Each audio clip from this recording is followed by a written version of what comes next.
किसान भाइयों नमस्कार, मैं पुनीत सिसोदिया। किसान भाइयों, धनुका कंपनी का कोनिका फंजीसाइड एक ऐसा फफूंदीनाशक जो हमारी फसलों के अंदर बैक्टीरिया जनित रोगों के साथ साथ जो फंगस जनित रोग आते हैं उनको भी कंट्रोल करता है। तो ये चाहे बैक्टीरिया जनित रोग हो चाहे फंगस जनित रोग हो, बहुत ही प्रभावी ढंग से दोनों को कंट्रोल करता है। बहुत सारे किसान भाई कभी कभी कंफ्यूज होते जाते हैं अपनी फसलों के अंदर, वो नहीं समझ पाते हैं कि बैक्टीरिया जनित रोग है या फंगस जनित रोग है। और देखिए हमारी फसलों में जो मैक्सिमम डिजीज लगते हैं वो दो ही तरीके के लगते हैं, या तो बैक्टीरिया के कारण आता है या फंगस के कारण आता है। तो ऐसी कंडीशन में यदि आप आइडेंटिफाई नहीं कर पा रहे हैं तो आप यूज कर सकते हैं धनुका का कोनिका फंजीसाइड। ये दोनों ही तरीके के रोगों को इफेक्टिव तरीके से कंट्रोल करता है। तो देखिए सबसे पहले यदि हम बात करें जो धनुका का कोनिका फंजीसाइड आता है, इसके अंदर यदि हम टेक्निकल की बात करें तो इसके अंदर हमें दो टेक्निकल देखने को मिल जाते हैं। पहला इसके अंदर होता है कासुगामाइसिन जो हमें 5% देखने को मिलता है, प्लस इसके अंदर होता है कॉपर ऑक्सीक्लोराइड जो हमें 45% देखने को मिलता है। ये सिस्टेमिक और कॉन्टैक्ट फंजीसाइड होता है, यानी कि सिस्टेमिक और कॉन्टैक्ट दोनों एक्शन से काम करता है।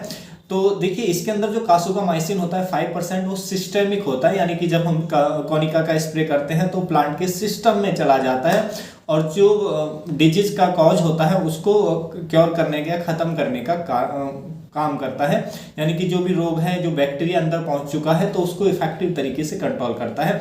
तो जो कासुगामाइसिन होता है वो बैक्टीरिया नाशक होता है, और उसके साथ साथ इसमें 45% जो कॉपर ऑक्सीक्लोराइड होता है वो कॉन्टैक्ट एक्शन से काम करता है, यानी कि वो सिस्टेमिक नहीं होता है। और जो कॉपर ऑक्सीक्लोराइड है उसके बारे में आप जानते हैं कि वो फंजीसाइड का भी काम करता है और बैक्टीरिया साइड का भी काम करता है, यानी कि फंगस जनित रोगों को भी कंट्रोल करता है और वो बैक्टीरिया जनित रोगों को भी कंट्रोल करता है। तो इस तरीके से ये जो डिजीज हैं, चाहे वो बैक्टीरिया जनित हो चाहे फंगस जनित हो, उसको इफेक्टिव तरीके से कंट्रोल करने का ये काम करता है। देखिए प्रिवेंटिव क्यूरेटिव दोनों में काम करता है, यानी कि रोग आने के पहले भी आप यूज कर सकते हैं, रोग को नहीं आने देता है, और रोग आ चुका है तब भी आप यूज करते हैं तो रोग को क्योर करने का, यानी कि ठीक करने का ये काम करता है। तो इस तरीके से इसके अंदर दोनों एक्शन मिल जाते हैं। यदि हम बात करें कि ये कौन कौन से रोगों को कंट्रोल करता है, तो देखिए हमारी फसलों के अंदर जो एंथ्रेक्नोज की समस्या आती है तो एंथ्रेक्नोज पे अच्छा काम करता है, जो एक फंगस जनित रोग आता है। डाउनी मिल्ड्यू भी एक फंगस जनित रोग है, डाउनी मिल्ड्यू पे अच्छा काम करता है। लेट ब्लाइट पे अच्छा काम करता है।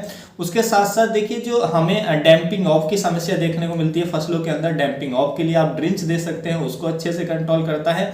और देखिए हमें जो फ्यूजेरियम विल्ट हो या बैक्टीरियल विल्ट हो, विल्ट भी दो तरीके के आते हैं, एक तो फंगस के कारण आता है, एक बैक्टीरिया के कारण आता है। तो विल्ट आपका कोई भी हो, दोनों को इफेक्टिव तरीके से कंट्रोल करने का काम करता है जो कोनिका आता है। तो देखिए विल्ट में जब हमारी फसलों में आता है तो हमारे किसान भाई आइडेंटिफाई नहीं कर पाते हैं कि बैक्टीरिया जनित है फंगस जनित है। ऐसी कंडीशन में आप कोनिका का ड्रिंच कर सकते हैं, चाहे फंगस जनित हो चाहे बैक्टीरिया जनित हो, कोई भी हो उसको ये कंट्रोल कर देगा बहुत ही अच्छे तरीके से आपकी फसलों के अंदर। लेकिन विल्ट में और जो डैम्पिंग ऑफ की समस्या है उसमें आपको क्या करना है, ड्रिंच ही देना होता है। उसके साथ साथ देखिए ब्लैक रॉट डिजीज आता है, ये भी एक बैक्टीरियल डिजीज होता है जो हमें गोभी की वर्गीय फसलों में देखने को मिल जाता है, बंद गोभी में, फूल गोभी में।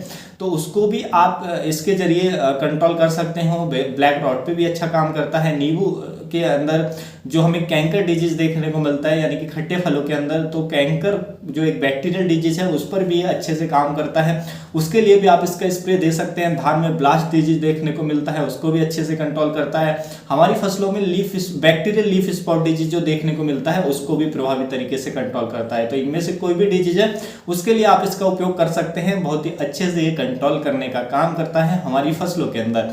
यदि हम इसकी डोज की बात करें तो इसकी जो डोज हमें देनी होती है 2 ग्राम पर लीटर पानी में मिलाकर हमें इसका स्प्रे अपनी फसलों के अंदर लेना होता है।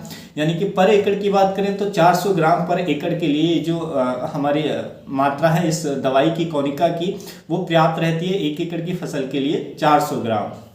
और देखिए यदि हम कोनिका की रेसिडुअल एक्टिविटी की बात करें तो इसका जो रिजल्ट है हमें लगभग 12 से 15 दिनों तक देखने को मिल जाता है हमारी फसलों पर। लेकिन यदि आपकी फसलों में डिजीज है ऑलरेडी, यदि आप प्रिवेंटिव में यूज कर रहे हैं तो 12 से 15 दिन का आप इंटरवल रखेंगे, उसके बाद आप दूसरा एप्लीकेशन इसका देंगे। और यदि मान लीजिए पहले से डिजीज आ चुका है, आप क्यूरेटिव में यूज कर रहे हैं, तो उस कंडीशन में आपको केवल 1 हफ्ते का ही गैप रखते हुए आपको इसका सेकंड एप्लीकेशन आपको रेप्लिकेशन अपनी फसलों के अंदर कर देना है। तो इस तरीके से आपको उपयोग करना है। डिजीज है तो 7 दिन का गैप रखते हुए दो बार यूज कर देंगे। ड्रिंच में यूज कर रहे हैं तो ड्रिंच 2 बार करेंगे, स्प्रे में यूज कर रहे हैं तो स्प्रे में 2 बार यूज करेंगे। 7 डेज के डिफरेंस से तो जो भी डिजीज है आपका बहुत ही अच्छे से कंट्रोल हो जाएगा आपकी फसलों के अंदर।